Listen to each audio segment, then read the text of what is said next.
12장 1절로 14절 말씀입니다.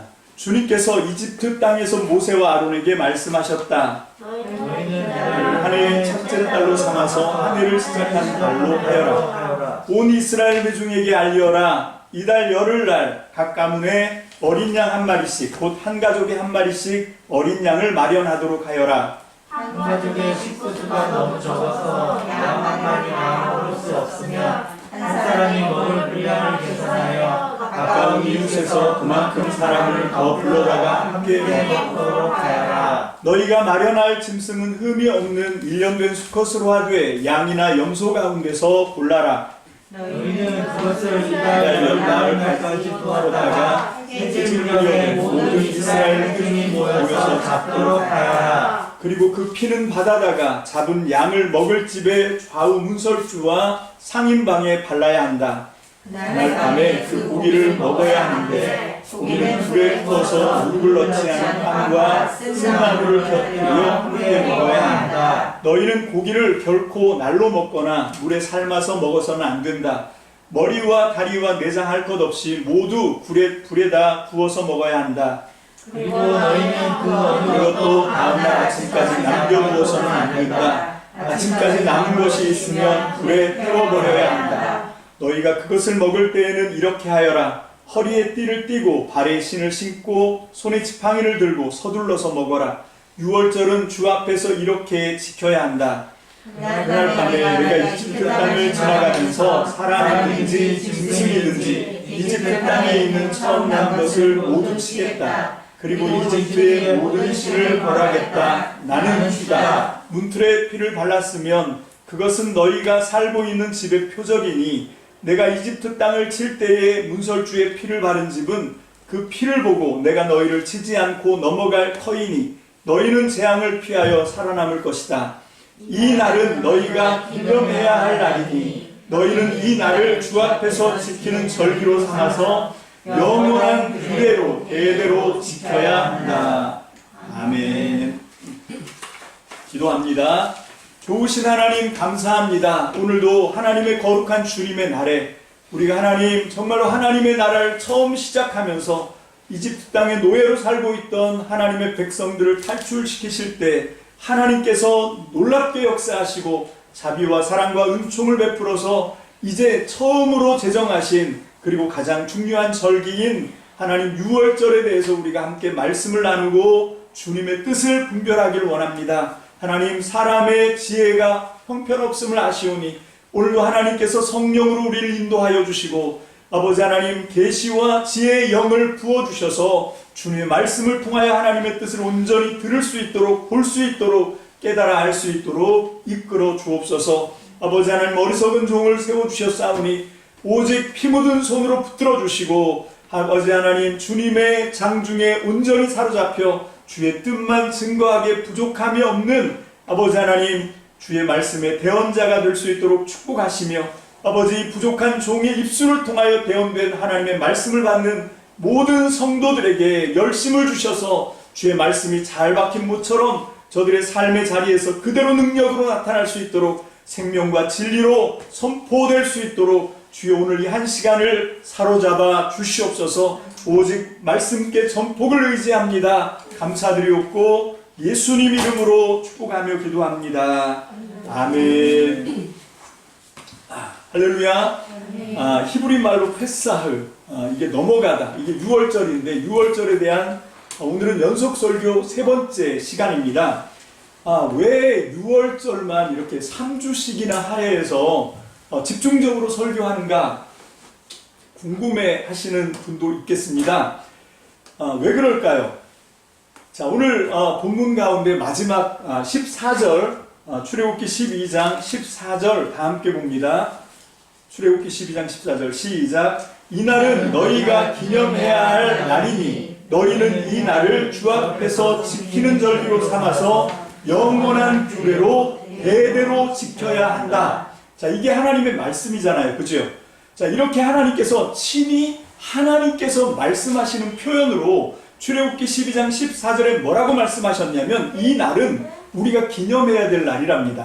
이 날은 주 앞에서 지키는 절기로 삼아야 되고 영원한 규례로 삼아서 지켜야 하고 대대로 지켜야 한다. 이렇게 말씀하셨어요. 자, 묻습니다. 지금 우리가 그렇게 하고 있습니까? 6월절 패사흐 이거를 우리가 그날을 기억해서 성경이 지금 출애굽기 12장에서 말씀하고 있는 대로 그렇게 지팡이를 잡고 겉옷을 입고 띠를 띠고 그러면서 불에다 구워서 양을 먹습니까? 이 양고기 구경도 잘 못하잖아요.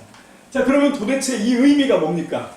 절기로 삼아라, 대대로 지켜라, 기념해라. 그래서 하나님 이거를 지키라고 말씀하셨는데 지금 우리는 그렇게 하고 있지 않습니까?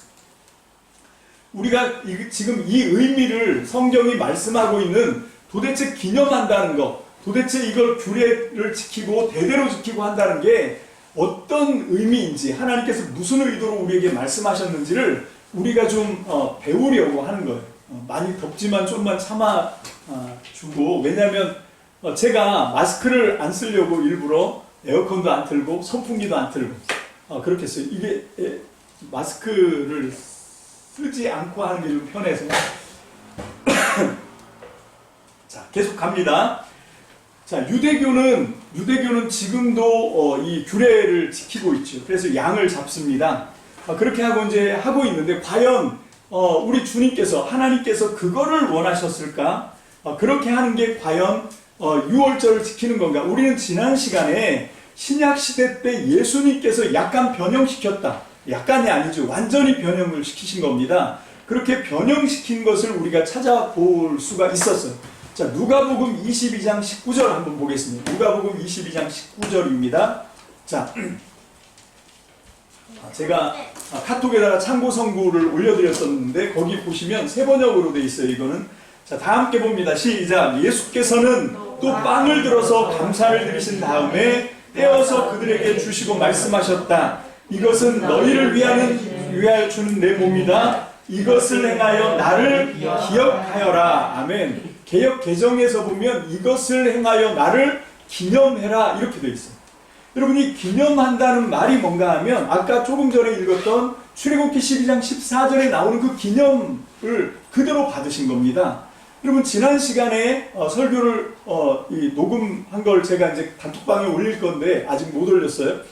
그리고 뭐 유튜브로도 지금 돌고 있는데 어제도 김권일 형제가 전화가 와서 제가 알려주지 않았거든요. 근데 유튜브를 보고 있다고. 아마 지금도 이걸 보면 되게 반가워할 건데 너무 감사하게 생각해요. 이렇게 유튜브 지금 우리 첨단의 과학의 어떤 혜택 이런 것들 때문에 하나님의 진리의 말씀을 전할 수 있는 그런 도구로 삼게 하신 주님을 참 찬양합니다. 자, 계속 갑니다. 자, 그래서 우리 지난주 설교를 들어보시면 나오는데 예수님께서는 이 구약에 하나님께서 제정하셨던 첫 번째 6월절 절기를 어떻게 그 의미를 설명하고 있고 그 의미대로 어떤 식으로 이제 우리에게는 지키라고 말씀하셨나? 그게 뭐냐면 성만찬입니다.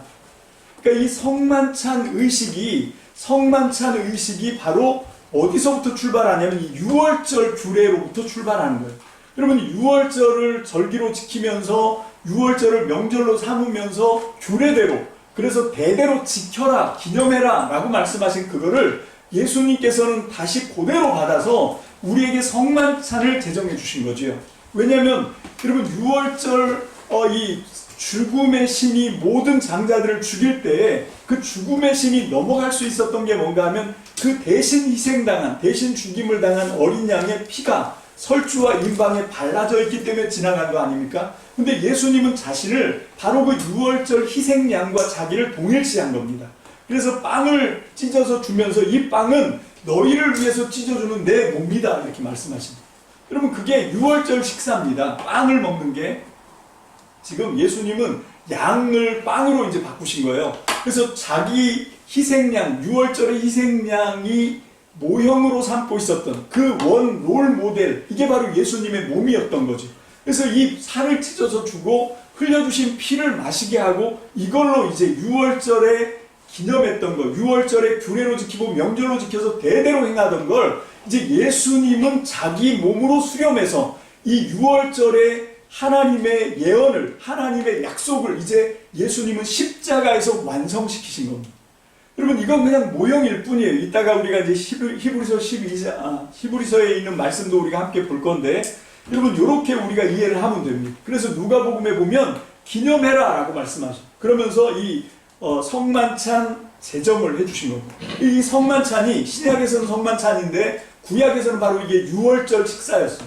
유월절 식사 자리에서 예수님은 성만찬 의례를 제정하신 겁니다. 바로 그 유월절 식사가 이제는 우리에게 뭐가 됐다고요? 성만찬이 된 거예요. 그래서 우리는 모일 때마다 사실 이걸 해야 되거든요.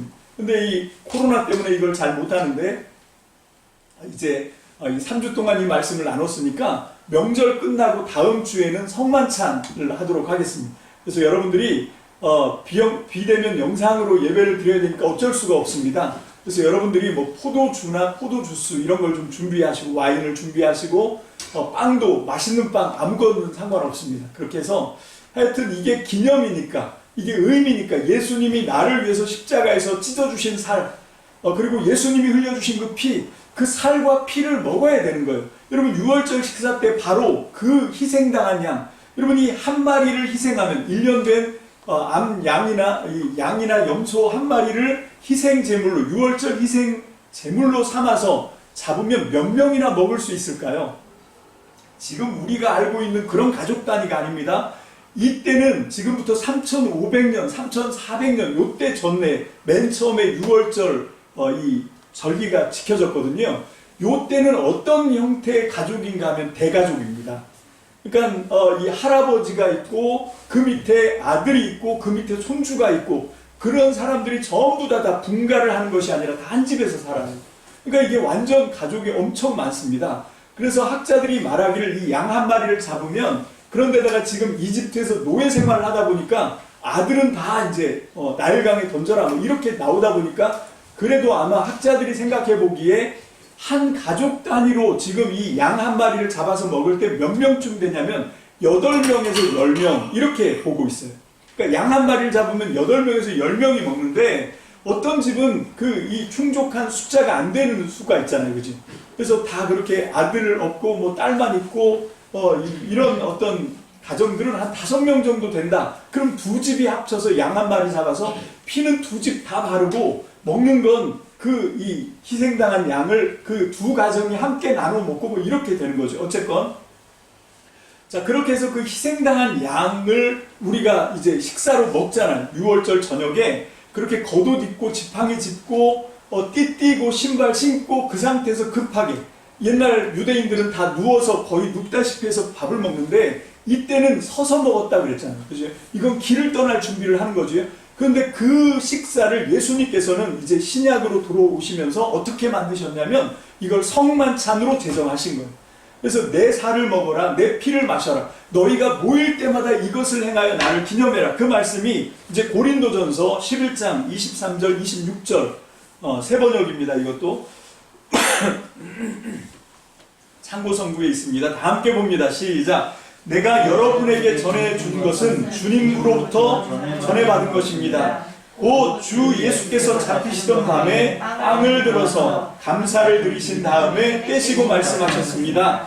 이것은 너희를 위한 내 몸이다. 이것을 행하여 나를 기억하여라. 식후에 잔도 이와 같이 하시고서 말씀하셨습니다. 이 잔은 내 피로 세운 새 언약이다. 너희가 마실 때마다 이것을 행하여 나를 기억하여라. 그러므로 여러분이 이 빵을 먹고 이 잔을 마실 때마다 주님의 죽으심을 그가 오실 때까지 선포하는 것입니다. 아멘. 자, 이렇게 누가복음 22장과 고린도 전서 11장에서 이제 구약에 있었던 유월절 식사, 유월절 규례, 유월절 명절의 의미 이런 것들을 예수님이 이제 그걸 완성하신, 십자가에 완성하신 그것과 연결을 시켜서, 그래서 이제 우리에게는 성만찬이라고 하는 주님이 하신 일을 기념하는, 여러분 이 주님을 통해서 하나님이 하신 일이죠. 그걸 기념하는 절기가 우리에게 되었다. 그건 뭔가 바로 나를 대신해서 예수님이 십자가에서 대속제물이 되셔서 우리를 하나님의 자녀로 받아주셨다. 그 의미가 바로 유월절이고 그 의미가 바로 이제 예수님의 십자가 사건이다. 그래서 이 구약에 출애굽기 12장에 나와 있는 이 유월절 페사흐는 결국 예수님의 십자가의 사건을 통해서 완성되었다라고 하는 것을 우리가 확실하게 정리하고 넘어갔으면 좋겠습니다. 자, 이제 말씀을, 오늘 전할 말씀을, 이게 핵심이고, 그렇게 하는데 우리에게는 아주 만연해 있는 오해가 한 가지가 있어요. 그게 어떤 오해인가? 그걸 한 가지 풀려고 합니다. 오늘 저는 우리들 가운데 굉장히 만연해 있는 성경에 대한 오해를 여러분들과 함께 생각해 보려고 해요. 그건 뭔가 하면, 한국교회 많은 목회자들부터 시작해서 성도들이 생각하기를, 우리가 가지고 있는 성경이 두 개로 나누어지잖아요. 하나는 구약, 올드 테스트먼트, 그리고 또 하나는 신약, 뉴 테스트먼트거든요.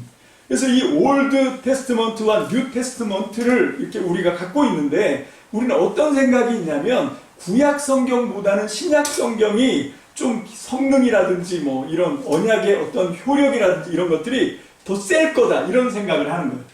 왜? 구약은 올드니까. 그러면 우리 예를 들면 이런 거예요. 스마트폰 우리가 갖고 쓰고 있는데, 사실 요즘 과학 기술이 아주 첨단으로 발달해 있다 보니까 내가 최첨단의 스마트폰 기계를 구입해도 불과 1년이 못 돼서 이게 완전히 옛날 고물 구닥다리가 되잖아요. 그죠? 그래서 이 새로 나오는 그 뉴 스마트폰들이 어떻게 하냐면, 옛날 올드 스마트폰이 갖고 있었던 모든 기능이라든지 이런 것들을 다 똑같이 갖고 있는 것뿐만 아니라 이 기능이 더 업그레이드가 돼요. 그래서 이것들보다 훨씬 더 성능이 좋은 그런 것들이 다 탑재되어 있는 그런 스마트폰을 우리가 갖게 되는 거지요. 여러분, 내가 새로운 스마트폰이 있다 그러면 옛날 거는 거들떠를 안 보는 거예요. 여러분, 이런 어떤 똑같은 심리로 이 구약 성경을 우리가 그렇게 취급할 경우가 있습니다. 그래서 우리가 막 대놓고 구약을 폐기하자 이런 얘기는 안 하는데, 그런 얘기는 안 하는데, 우리들의 생각 속에 아주 저변 깊은 곳에 구약 성경은 우리가 별로 그렇게 중요하게 생각 안 해도 돼, 이런 생각을 하고 있어요. 근데 그렇습니까? 아니요, 그렇지가 않습니다. 천만의 말씀이에요. 신약 성경, 그 예수님 중심의 사역을 담고 있는 복음서부터 시작해서 바울과 또 예수님의 제자들 베드로와 요한과 이런 사도들이 했던 사역들, 편지들, 이런 것들이 모여있는 게 신약이잖아요. 그죠? 근데 이분들의 사역이 다 어떤 거에 초점이 맞춰져 있었냐면, 우리는 굉장히 단순하게 이런 생각을 하거든요. 구약은 행위율법, 신약은 복음, 이렇게 대비를 한단 말입니다. 근데 그게 틀린 생각이에요. 전혀 그렇지가 않습니다. 여러분, 하나님께서 모세를 통해서 주신 율법을 이제 1000몇백 년이 지나면서 사람들이 오해를 한 거예요. 그래서 하나님이 주셨던 그 말씀의 본래 의도를 벗어나서 사람들이 그 하나님이 주신 그 율법을 가지고 뭘 만들었냐면, 그걸 갖고 규례를 만들고 규정을 만들고, 그래서 그냥 이걸 지키면 하나님께서 우리를 구원해 주시고, 이걸 지키면 하나님이 복을 주시고, 이렇게 만들어 버린 거예요. 이게 율법주의거든요.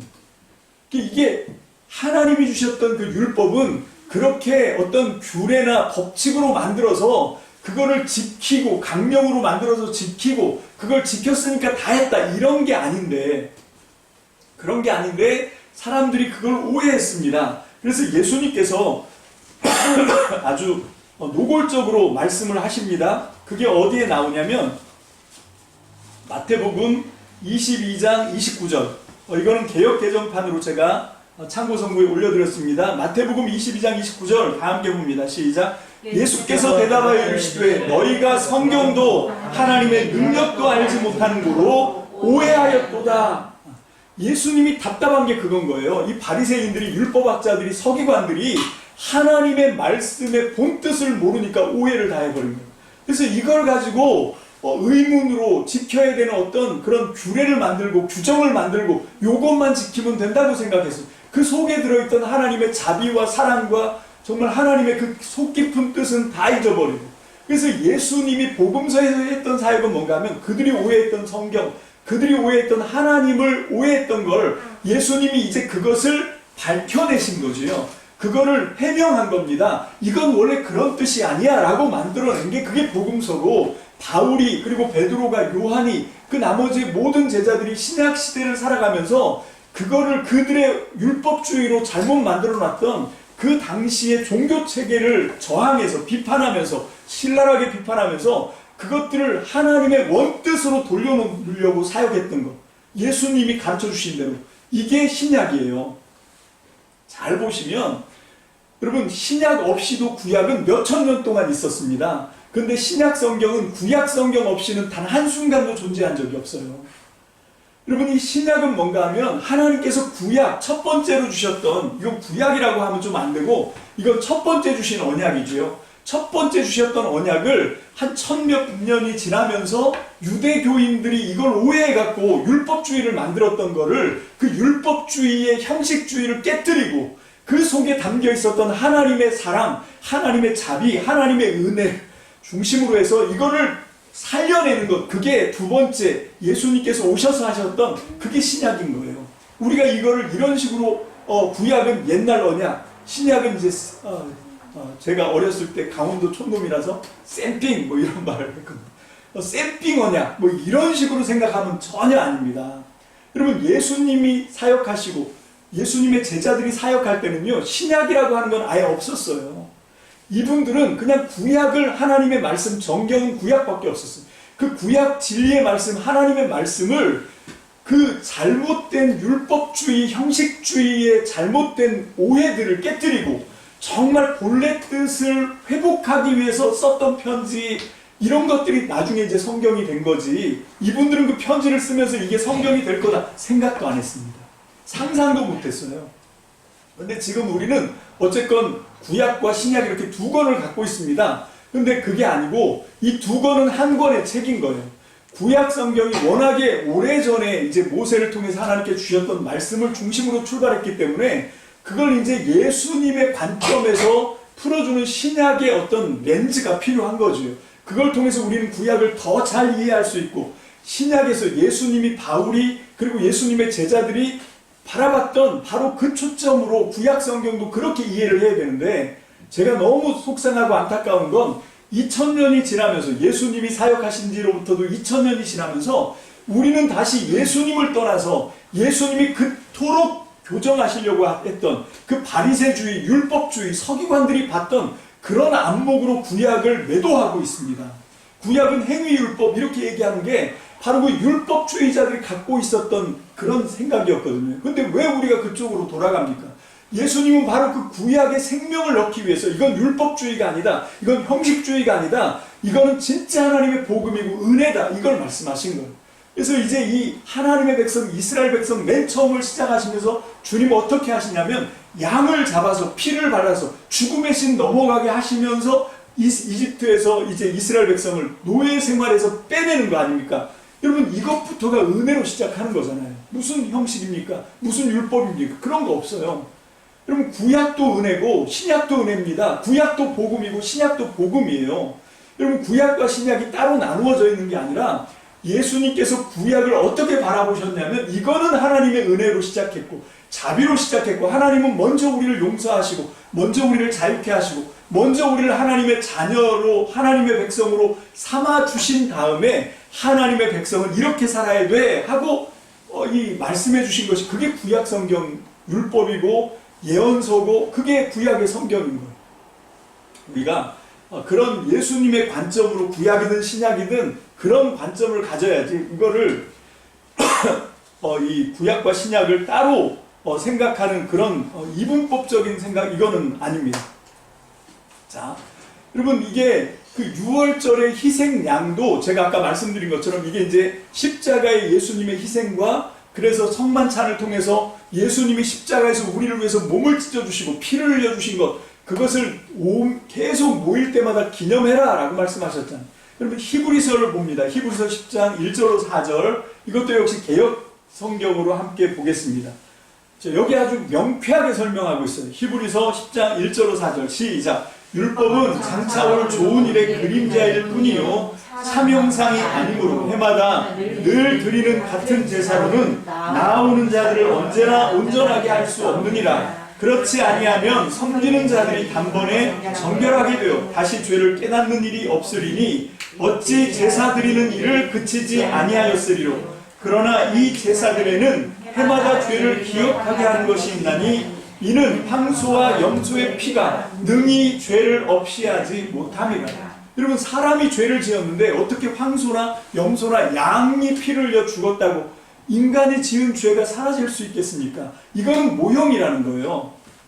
율법주의자들이 구약에 있는 하나님의 말씀의 본뜻을 알지 못한 거예요. 하나님께서 왜 제사법을 만들고 염소와 황소와 양과 이런 것들을 잡아서 그렇게 각을 뜨고 찢어 쪼개고 그렇게 하면서 왜 이걸 하게 했냐면, 시편 기자도 말하잖아요. 이사야서에도 말씀하고 있습니다. 하나님이 원하시는 건 그 제물을 찌르고 자르고 막 거죽을 벗기고 다리를 잘라내고 그렇게 조각조각 내면서 찢어 밝히는 그거를 하나님이 원한 게 아니라, 하나님이 원한 건 그런 제사를 드리면서 그 제사를 드리는 하나님 앞에 예배자로 선 우리의 상한 심령이다 말씀하고 있습니다. 여러분, 그런 거예요. 우리의 상한 심령을 하나님 앞에 드리는 그게 예물이지, 그걸 위해서 소가 대신 상해지고 뭐 이렇게 되는 거지요. 그래서 이 구약의 율법에서 말씀하고 있는 제사법이나 이런 것들은 장차 올 온전한 것, 참 형상을 예비하기 위한, 미리 가르쳐주기 위한 어떤 그 형상에 지나지 않는다. 이게 모형론이거든요. 모형이다. 그 모형이 이제 장차 올 온전한 형상, 그게 누굽니까? 예수님의 십자가의 희생인 거예요. 그러니까 구약에서 항상 제사 때, 절기 때는 계속 돌아오잖아요. 번제만 해도 하루에 아침과 저녁에 이걸 항상 드린다 그래서 상번제라고 그러거든요. 매일 똑같은 제물을 태워서 하나님 앞에 제사를 드려요. 여러분, 그런데 그렇게 해서 번제를 드리고 희생 제물로 드리고 해도 그 제물은 우리의 죄를 깨끗이 할 수 없다는 거죠. 그 죄가 짐승의 피가, 짐승의 희생이 우리의 죄를 사하는 게 아니라, 우리의 죄를 사하는 건 오직 예수 피밖에 없습니다. 예수님의 십자가의 희생만이 오고 오는 과거든 미래든 하여튼 모든 인류의 죄는 하나님께서 정하신 대로 예수님의 보혈로, 예수님의 희생으로 이게 해결이 되는 거죠. 그리고 최초의 복음은 창세기 3장에 나오죠. 이제 선악과를 따먹고, 먹지 말라 그랬는데 선악과를 따먹고 사람들이 눈이 밝아졌어.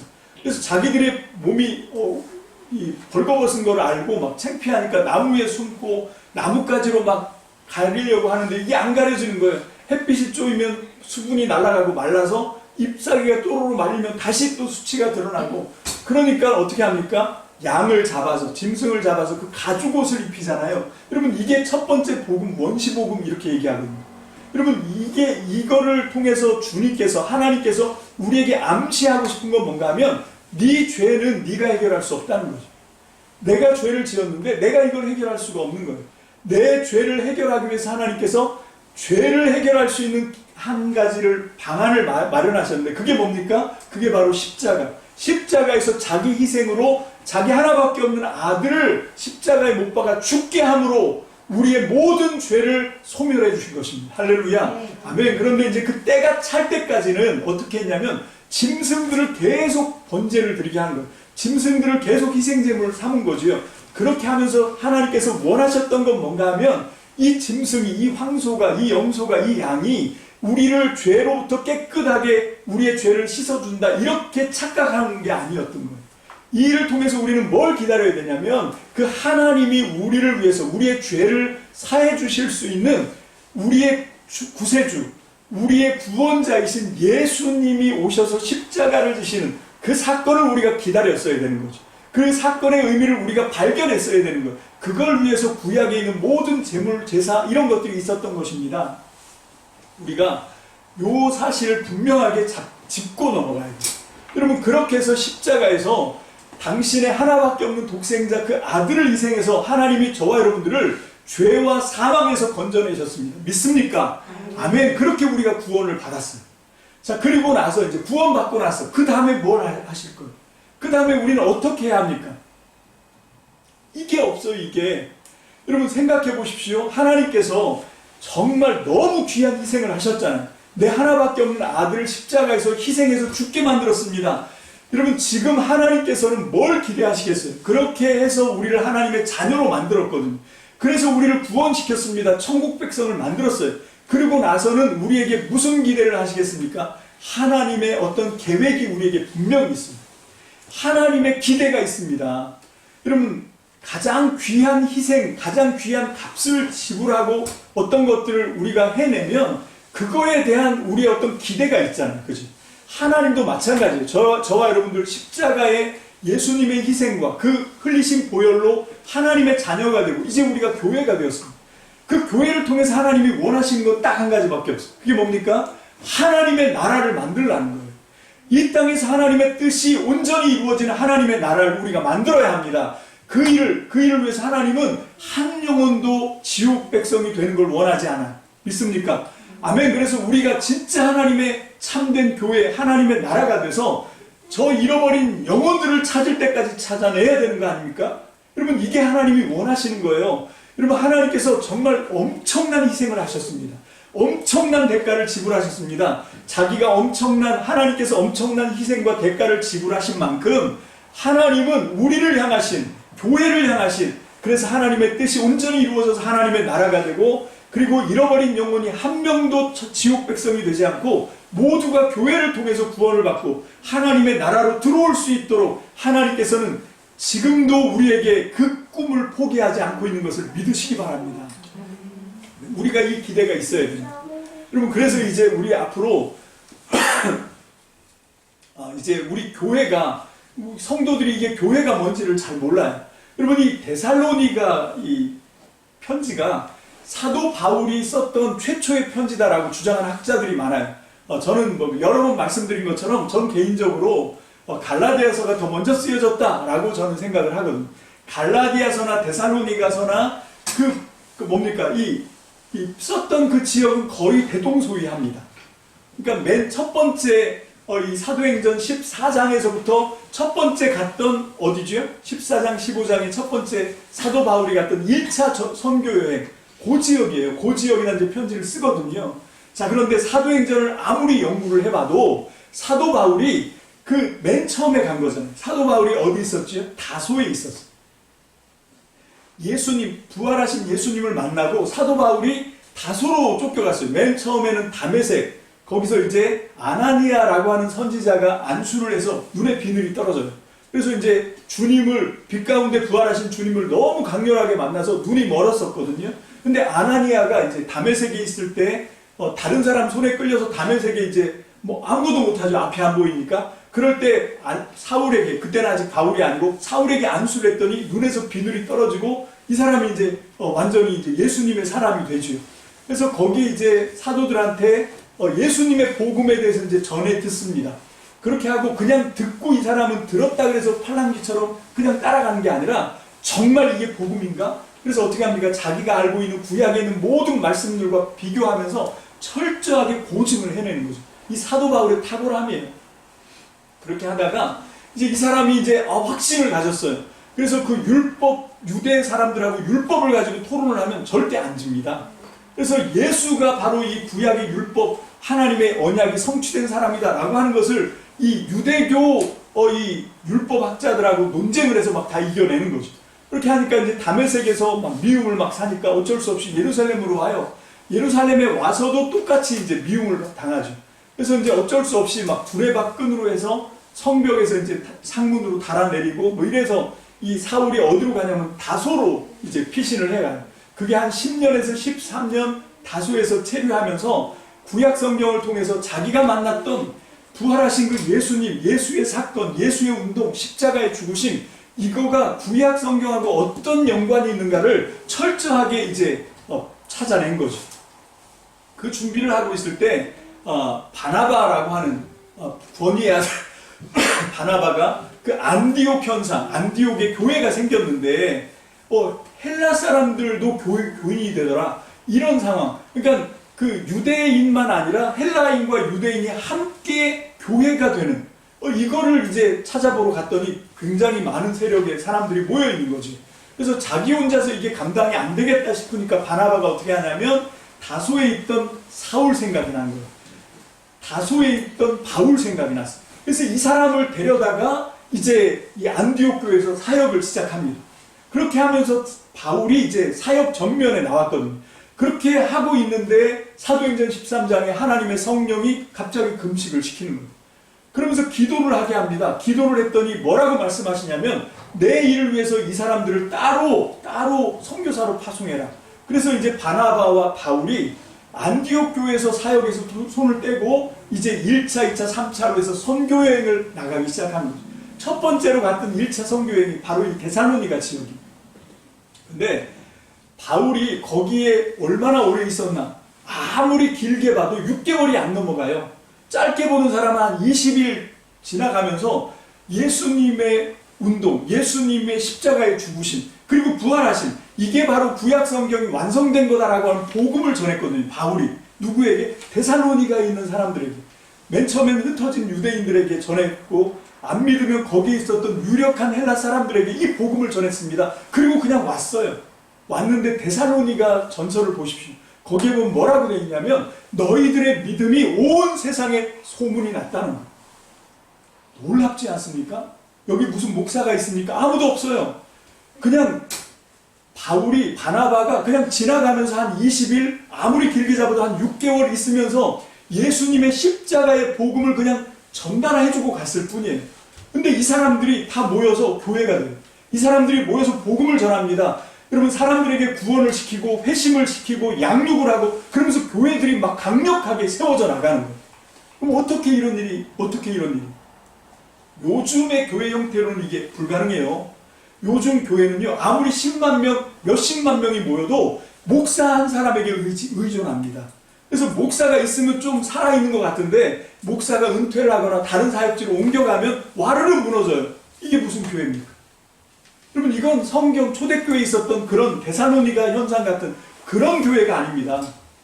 여러분, 참 신기한 게 뭔가 하면 그 역사학자들이 연구를 해낸 거예요. 여러분, 교회가 맨 처음에 언제 생기냐면 사도행전 2장, 그게 주전 30년이거든요.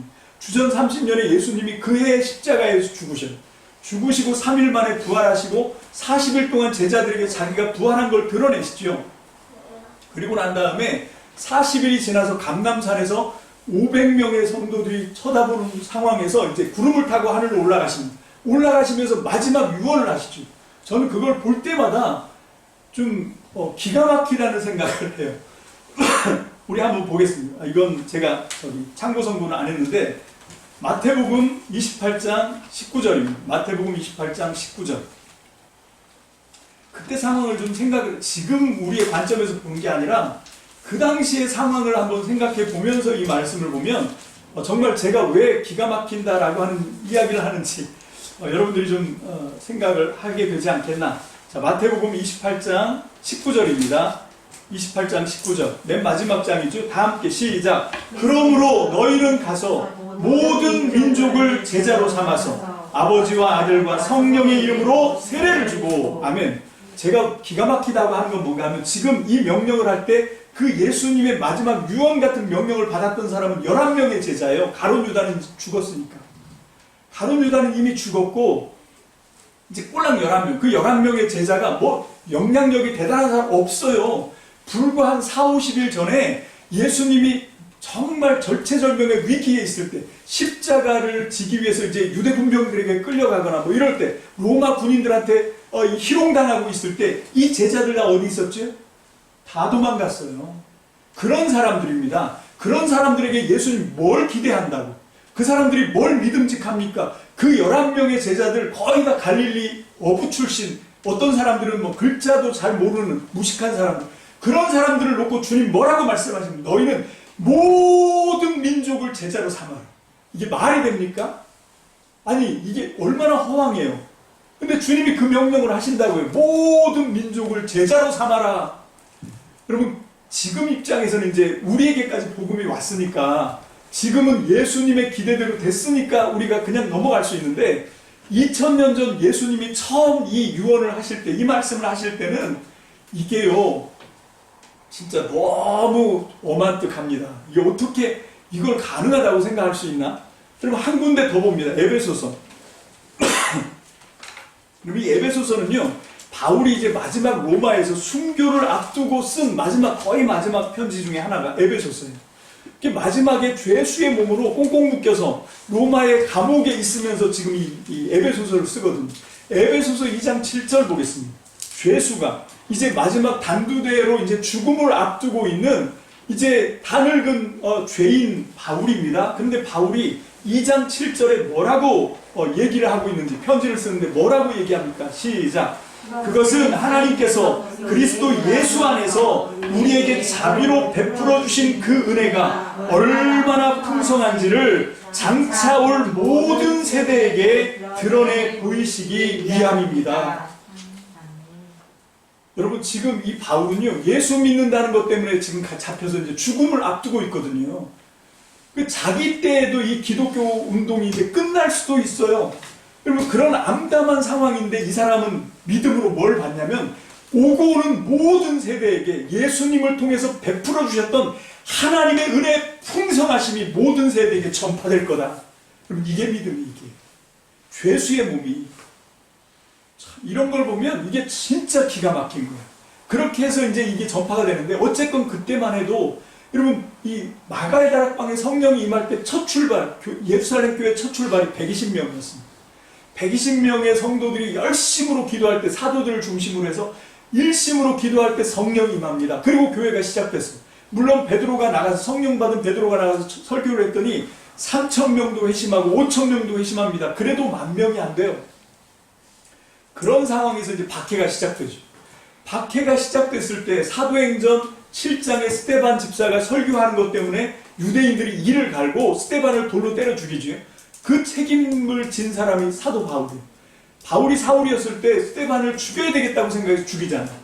자, 그렇게 박해를 받고 난 다음에 사도행전 8장에 보면 기가 막힌 말씀이 나와 있습니다.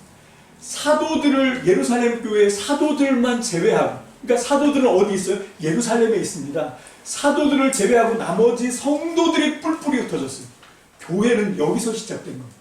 이 흩어진 7집사 중에 하나는 죽었고 6집사와 나머지 성도들이 다 흩어져 나가서 이 사람들이 복음을 전했고, 이 사람들이 사람들을 회심시키고 구원의 복음을 전하고, 그래서 양육하고 교회를 세웠습니다. 이 사람들이 한 일이죠.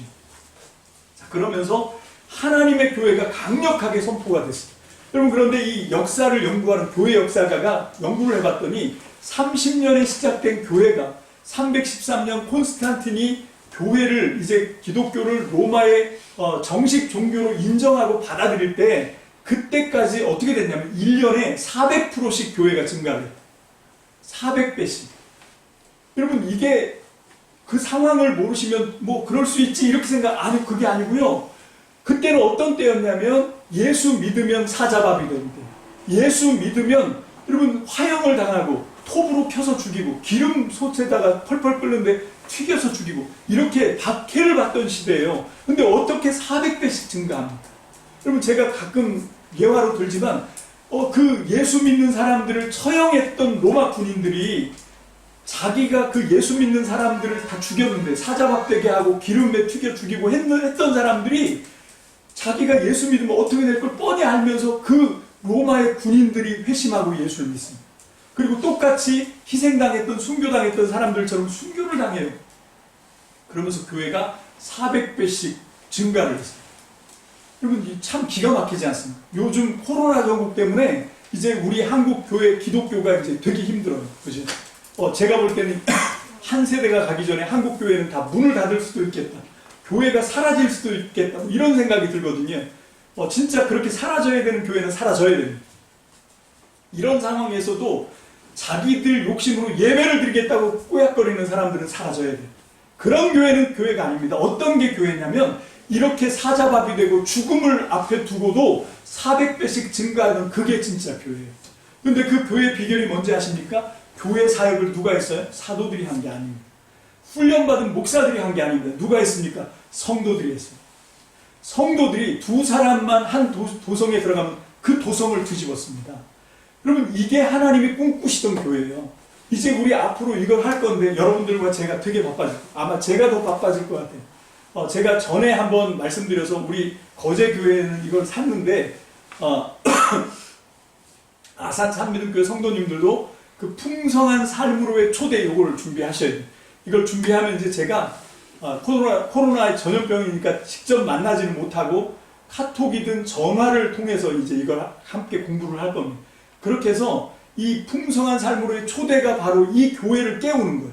그러니까 목사가, 훈련받은 목사가, 성도들은 목사를 의존하게 만드는 그런 전통적인 그런 형식의 교회가 아니라 정말 초대교회처럼, 이 데살로니가 교회처럼 목사는 코치하고, 목사는 감독하고, 목사는 모든 것들을 감독하고, 그 안에서 성도들이 나가서 사람들을 복음으로 회심시키고 전도하고, 전도한 그 사람을 양육해서 다시 제자가 되게 만드는. 그러면 기독교의 생존 방식은 제자 훈련입니다. 어떤 게 제자 훈련이냐면 예수를 닮는 게 제자예요. 그 예수님을 닮으면서 자기 혼자 하는 게 아니라 같이 그 길을 가자 해서 함께 가는 그 훈련을 할 겁니다. 그거를 우리가 배우는 게 이 풍성한 삶으로의 초대거든요. 이걸 이제 제가 이제 아마 추석 끝나고 나면 이제 10월달 아마 둘째 주 정도부터 이제 제가 여러분들에게 개인으로 이제 전화를 하든 카톡을 하든 해서 1대1로 해보려고 생각합니다. 내가 좀 몸살이 나더라도 지금도 이제 감기 기운이 좀 있긴 하지만 그렇게 해서 우리 한번 훈련을 받아봅시다. 그렇게 하면 하나님이 다시 초대교회가 가졌던 그 강력한 교회의 생명력을 회복시켜 주시길 원합니다. 할렐루야. 아멘. 그래서 오늘 이 시간 우리가 이 6월절 말씀을 마지막으로 맺으면서 결국은 이 6월절은 예수님의 십자가를 통해서 완성되었고, 예수님은 그래서 우리에게 똑같이 6월절도 이걸 명절로, 절기로, 그래서 너희가 이 규례를 대대로 지켜 행함으로 나를 기념해라, 하나님이 하신 일을 기념해라, 이렇게 말씀하셨는데, 이제 예수님은 그거를 자기의 십자가의 희생, 내가 찢어준 살, 내가 흘려준 피, 이걸 통해서 너희가 사망에서 생명으로 옮겨졌다 라고 말씀하신 거고, 그래서 우리에게 그거를 기념하라고 말씀하신 것입니다. 그래서 우리는 이 출애굽기 12장의 말씀을 통해서 예수님의 십자가로 완성된 그 구원의 그 놀라우신 은혜를, 그 은혜를 깨닫게 되시길 주의 이름으로 축복합니다. 아멘. 그 은혜가, 그 놀라운 주님의 값없는 은혜가, 여러분 더 기가 막힌 건 그 은혜가 나에게 입혀졌다. 감동이 없으십니까? 그 6월절을 제정하셨던 그 하나님의 사랑과 그 구원의 은혜가 예수님의 십자가를 통해서 이제 그 축복이 나에게 덮어졌습니다. 할렐루야. 그래서 내가 하나님의 백성이 되었습니다. 여러분 이 감격이 저와 여러분들에게 있게 되시길 주의 이름으로 축복합니다. 이 믿음으로 하나님을 찬양하고 주님의 길로 달려가는 저와 여러분들 되시기를 주님의 이름으로 축복합니다. 기도합시다.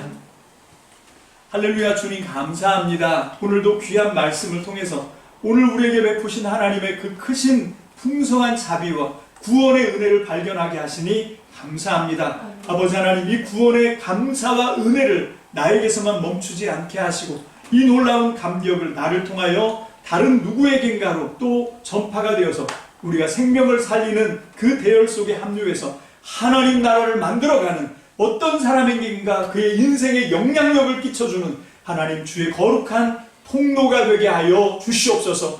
그 일로 쓰임받기 위해서 부름받은 것이 우리 거제와 아산의 참믿음교회 성도들인 줄 믿사오니 주님이 귀한 영혼들을 통하여 이제 마지막 때 하나님 주님의 나라가 왕성하게 하나님의 나라로 발전되어 나갈 수 있도록 주께서 역사하여 주시옵소서. 축복하고 감사드리며 예수님의 이름으로 감사하며 기도합니다. 아멘.